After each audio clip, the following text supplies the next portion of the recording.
हमें तो अपनों ने लूटा, हमें तो अपनों ने फंसाया। जी हाँ दोस्तों, ये मैं क्यों कह रहा हूँ यह आपको अभी आगे बताऊँगा, बने रहें वीडियो में।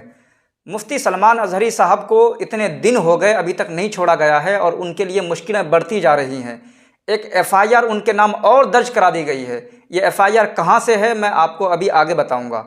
जिस तरीके से मीडिया उनके पीछे पड़ी हुई है और एक मुखालिफ तबका उनके पीछे पड़ा हुआ है, इससे मुफ्ती साहब के मुश्किलात बढ़ते चले जा रहे हैं।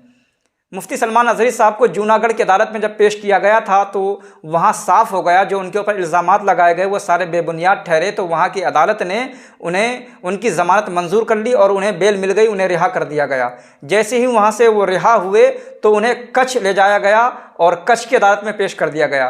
तो वकील हजरात ने पूरी कोशिश की कि जिस तरीके से गुजरात में जूनागढ़ से उनको बेल मिल गई थी, उन्हें ज़मानत मिल गई थी, इसी तरीके से यहाँ से भी मिल जाए। लेकिन जो मुखालिफ तबका सामने आ गया है तो उनकी वजह से वहाँ दिक्कतें आ रही हैं और 3 दिन के लिए उन्हें रिमांड पर भेज दिया गया है। लेकिन मामलात ख़राब होते चले जा रहे हैं मुफ्ती साहब के और उनके लिए दुश्वारियाँ बढ़ती चली जा रही हैं।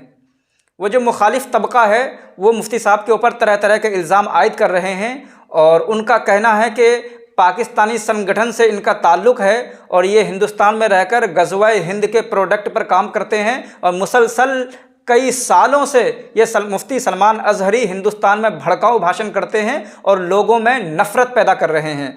और ये कहने वाले हैं ये सूफ़ी एसोसिएशन खानकाह के सरबराह कैसर माजिदी, ये अपने बयानों में कह रहे हैं वीडियो बना करके, और बड़ा असर पड़ रहा है। इसी वजह से मुफ्ती साहब को नहीं छोड़ा जा रहा है, वरना मुफ्ती साहब ने जो बयान किया था, जो अशार पढ़े थे, उनमें कोई इतनी बड़ी बात नहीं थी कि इसको इतना तूल दिया जा रहा है। मुफ्ती साहब को तो ज़मानत मिल जाती उसी वक्त, लेकिन जो ये मुखालिफ तबका आया हुआ है इनकी वजह से मुफ्ती साहब को रिहा नहीं किया जा रहा है, उनकी ज़मानत नहीं हो रही है और तरह तरह से इनके ऊपर इल्ज़ामात लगते चले जा रहे हैं।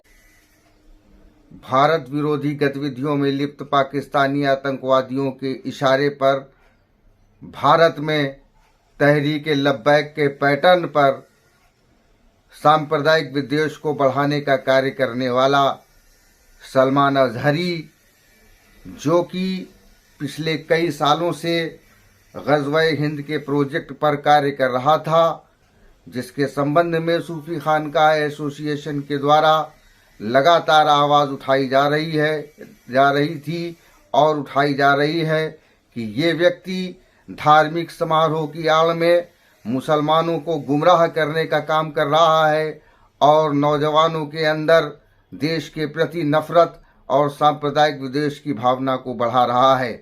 पिछले कई सालों के द्वारा इस मौलवी सलमान अजहरी के द्वारा पूरे भारत में सैकड़ों सभाएं करके जहर उगलने का काम किया गया है।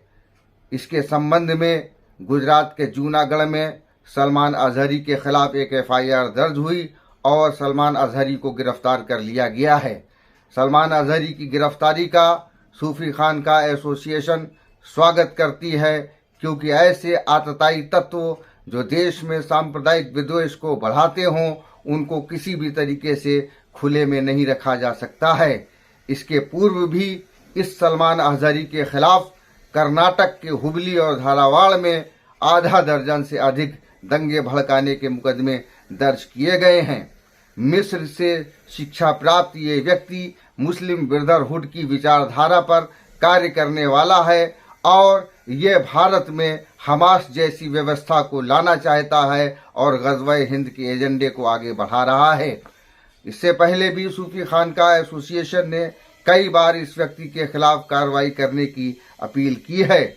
हमने आज पुनः एक पत्र केंद्रीय गृह मंत्री को और गुजरात प्रदेश के मुख्यमंत्री और डीजीपी को लिखा है। हम मांग करते हैं कि सलमान अजहरी को यूएपीए में निरुद्ध किया जाए और इसके पाकिस्तानी कनेक्शनों की जांच की जाए और साथ ही इसके जो अन्य सहयोगी जो भारत में हैं, जो पाकिस्तानी आतंकवादियों के समर्थक हैं और जो किस प्रकार से इस पूरे देश का माहौल खराब करना चाहते हैं, इन सारी चीज़ों की जांच कराई जाए और इस व्यक्ति को कठोरतम दंड दिया जाए, ताकि ऐसे देश तोड़ने वाले तत्व अपनी हदों में रहें। और साथ ही सरकार को यह भी संज्ञान में लेना चाहिए कि कि जिस प्रकार एक अपराधी के समर्थन में पूरे देश में लोग सड़कों पर उतर रहे हैं, तो इसके पूर्व भी हम लोगों ने अवगत कराया था कि ये लगातार लोगों में विषगमन करके अपना आधार बना रहा है। अभी भी समय है इस पर और इसके समर्थकों के खिलाफ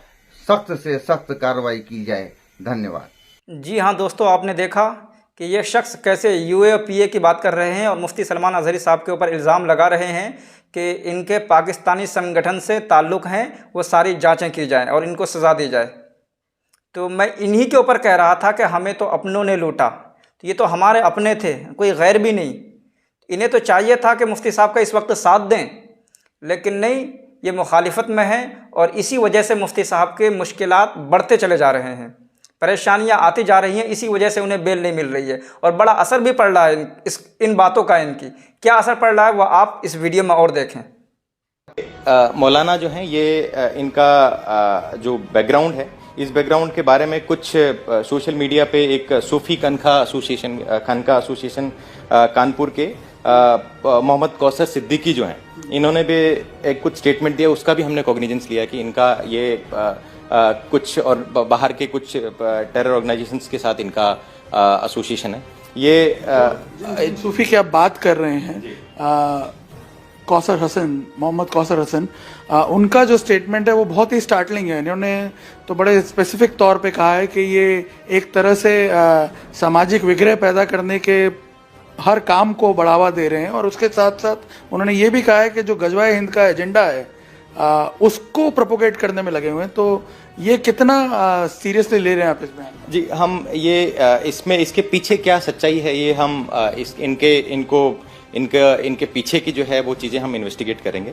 इस पूरे इनका जो ये ट्रस्ट है, इनका जो फाइनेंशियल, इनकी जो फाइनेंसिंग है और इनकी फाइनेंसिंग के बाद इनकी एक्टिविटीज़ हैं, इनके ट्रस्टीज हैं, इन सबको हम इन्वेस्टिगेट करेंगे और उसके बाद जो है आगे की कार्रवाई की जाएगी। तो यानी आप ये कहना चाह रहे हैं कि ये जांच सिर्फ भड़काऊ बयान तक सीमित नहीं है, इसके अलावा जो इनके ऊपर इल्ज़ाम लग रहे हैं रेडिकलाइजेशन को प्रमोट करने के या फिर टेररिस्ट एक्टिविटीज़ जो हैं उसको इनडायरेक्टली सपोर्ट करने के, वो सारे जो मामले हैं वो अब जांच के दायरे में हैं। ये जिस ट्रस्ट से जुड़े हुए थे और क्योंकि ये एक इस ऑफेंस में एक एक्यूज्ड हैं, तो इनकी बाकी सभी पुरानी एक्टिविटीज़ और इनके ट्रस्ट की एक्टिविटीज़ और इनके जो ट्रस्ट की फाइनेंसिंग है, इन सब के बारे में हम डिटेल्ड इन्वेस्टिगेशन करेंगे। तो यानी अभी जो सेक्शंस हैं ये इसमें और बहुत सारे जो स्ट्रिंजेंट धाराएं हैं वो भी ऐड हो सकती हैं। वो डिपेंड करता है कि जो है आगे के इन्वेस्टिगेशन में क्या क्या चीज़ें निकलती हैं और सब आगे के इन्वेस्टिगेशन की जो चीज़ें बाहर आएगी उसी में पता लगेगा। आप लोग अभी किसी भी पॉसिबिलिटी को इग्नोर नहीं कर रहे? ये सब हमेशा इन्वेस्टिगेशन का ये भाग ही होता है कि